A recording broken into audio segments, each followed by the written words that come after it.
మనం పాడుతూ ఉండడం కూడా చాలా అవసరం అవుతాయి. నేను ఇందులో అన్ని యాక్టివిటీస్ చేశాను అని నేను చెప్పలేను. ఇంకా నాకు 6th మంతే, ఇంకా 3 నెలలు ఉంది. ఇంకా ఏమన్నా చేస్తాను లేదో తెలియదు. కానీ నేను డ్రాయింగు, పెయింటింగు, క్రాఫ్ట్ వర్క్ అంటే ఇప్పుడు ప్లాస్టిక్ రీసైక్లింగ్ కానీ, పాలిథీన్ రీసైక్లింగ్ కానీ, కార్డ్బోర్డ్ రీసైక్లింగ్ కానీ ఇవి నేను ఎప్పుడూ చేస్తూ ఉంటా.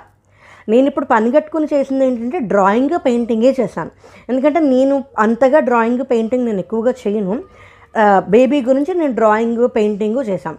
డ్రాయింగు, పెయింటింగు, నిట్టింగు, క్విల్లింగు, దాని తర్వాత ఈ గార్డెనింగ్ అనేది మామూలుగా ఉత్తనే మొక్కలకి నీళ్ళు పోసాను. కానీ క్రాఫ్ట్ వర్క్ నేను ఎక్కువగా చేశాను. మ్యూజిక్ వినడం అంటే మామూలుగా విన్నాను. కానీ నేనేమి మ్యూజికల్ ఇన్స్ట్రుమెంట్స్ ఏమి తెచ్చుకున్నాను అంటే పియానో కానీ, లేకపోతే తబలా కానీ, లేకపోతే వైలిన్ కానీ, మౌత్ ఆర్గన్ కానీ అవి ఏవి నేను తెచ్చుకుని నేను బాగా ప్రాక్టీస్ అయితే చేయలేదు. ఇంకా 3 నెలలు ఉంది కదా, ఒకవేళ ఏమన్నా కుదిరితే కనుక నేను అది కూడా చేస్తాను.